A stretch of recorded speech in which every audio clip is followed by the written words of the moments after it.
का समर्थन करते हुए मैं अपनी बात समाप्त करता हूं। धन्यवाद अध्यक्ष। Shri K Premachandran ji.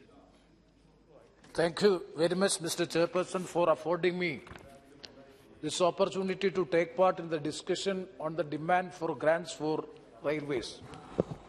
Sir, you may be remembering that it was the prestigious session during times before NDA has come to power that we had a special discussion or a separate discussion for railway budget. And the budget was presented separately and a full-fledged discussion on the railway was there. But unfortunately, after BJP and NDA comes to power, assuming power, this railway discussion and the separate budget has been taken away. We have opposed at that time also, because it was since long, even from 1921 onwards, during the time of British India government, a separate privilege has been given or a separate significance has been given to the Indian Railway.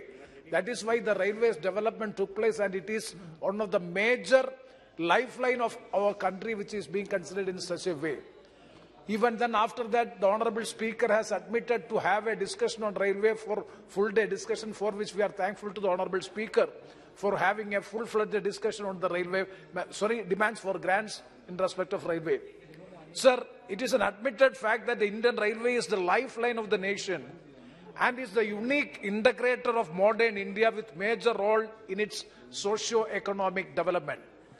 And the Indian Railway is playing an important role in maintaining the unity and integrity of our country. None of the organization in the country is doing this much of service for protecting and maintaining the integrity and also the fraternity of the people of our country without any caste, religion, language, state, and such an integral comprehensive commuter system is there in Indian Railway. And further, it is the nation's prestige and pride, so it should be, so my first suggestion is it should be kept intact in the public sector itself. The gradual privatization of the Indian Railway is not good for a country like India. Why? Because we are having more than 130 crores of population, and the major chunk of the population belongs to the middle and the poor sections of the society. They are mainly dependent the commutation. Most of the people mainly depending for transportation, this railway sector. So the privatization of the railway has to be opposed with tooth and nail, and that has to be opposed. I urge upon the Honorable Railway Minister as well as the government, please withdraw from the steps so as to have the privatization of Indian Railway in an indirect way. Sir, after 2014, if you examine, gradual privatization of the Indian Railway is being taken place in a systematic and scientific way. So that has to be curtailed, and now it is seen that even the railway stations, what I fully agree, my railway station, Kollam railway station, is also there in the list of modernization in the international standard. Then first it has been given for the joint venture. Now the railway has taken a decision to do it by its own. That is the best thing to be done by the railway, because railway is the prestigious organization and it is one of the world best organization, infrastructure organization of our country. Sir, Indian Railway is the third largest network in the world with more than 68,103 kilometers rail network. Sir, in 1853, see the history of Indian Railway. In 1853, it was a small runway of 34 kilometers from Bombay to Thane, and it has expanded to 68,103 kilometers of network. This is the best available mode of traffic for the common people in the country like India, having 136 crores of population. So, sir, that has to be, so once again I urge upon the government, please don't privatize such an organization which is helping the poor and marginalized sections of the society. Sir, coming to the budget estimate of 2022-23, that is the demands for grants pertaining to railway. So the demands for grants pertaining to Indian Railway is 2,45,800 crores of rupees for the financial year 22-23. I do appreciate the government that this is the maximum amount which has been provided by the government of India. That is 2,45,000 is one of the best amount which has been provided. Sir, this is the gross. What is the gross budgetary support is 1,37,300 crores of rupees. Sir, when I have come to the Lok Sabha in the year 1996, it was less than 25,000 crores. Now it has come to 1,37,300 crores. Sir, internal resources is 5,000 crore. External borrowing revenue or external borrowing amount is 1,01,500 crores of rupees. It is very interesting to note that. It is very, very interesting to note that the annual plan size of the railway is drastically increasing year by year. But go to the expenditure, see the expenditure. See, regarding the expenditure during the last 3 years, the budget estimate continuously being lowered at the revised estimate stage. So the budget estimate is 2 lakh or whatever it may be, it is good. But as far as the revised estimate, when it comes to the revised estimate, it is getting lowered. And when you examine the actual expenditure, it is not even meeting the reduced revised expenditure. That is a very interesting fact because budget estimate is not being complied with and the revised estimate is lower than that of the budget estimate, and whether the actual expenditure is there on the reduced revised expenditure, that is also estimate, that is also not there. Sir, is it not the inefficiency of the Indian Railway? Is it not the incapability of Indian Railway in utilizing the allocated fund from the exchequer? Why the railway is not able to utilize the maximum utilization or the optimum utilization of the allocated amount? So that means it is the inefficiency and the incapability and incompetence of Indian Railways administration for the time being, because of they are not even able to utilize the funds which have been allocated even during the time of COVID-19 pandemic. Government of India has given a special package for railway also, but that has not also been utilized according to the report of the standing committee which I have gone through. So the second point is regarding the inefficiency and competency of Indian Railway or the capability of Indian Railway is another factor determining is operating ratio.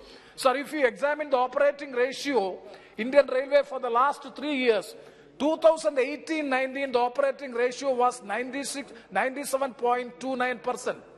2019-20 financial year, it was 98.36. Yes, 2020-21, it has come down to 97.45%. That means operating ratio means if you are earning 100 rupees, out of which 97.45 rupees will go for the operating expenses, means is in the inefficiency. This is also after modernization, after series of modernization. Sir, operating ratio is one of the major aspects by which efficacy of Indian Railway can be assessed. So the operating ratio has to be reduced. I urge upon the minister to observe strict fiscal discipline to bring down the operating ratio so that much efficiency can be accrued by means of that. And coming to the third point regarding the COVID-19 and its impact. Sir, I do appreciate the taken by the Indian Railway during the COVID-19 in meeting the disaster. I fully appreciate the railways work which has been done, but because the railway is barred from doing things by the Home Ministry, because the entire aspect will be managed by the guidelines, everything is being done by the Home Ministry. Only the railway can act only according to the directions or the guidelines of the Home Ministry, because the nodal ministry to, as far as the disaster management is concerned, is Home Ministry. So I fully appreciate the steps, but at the same time, I would like to oppose the way by which the railway exploited the poor passengers.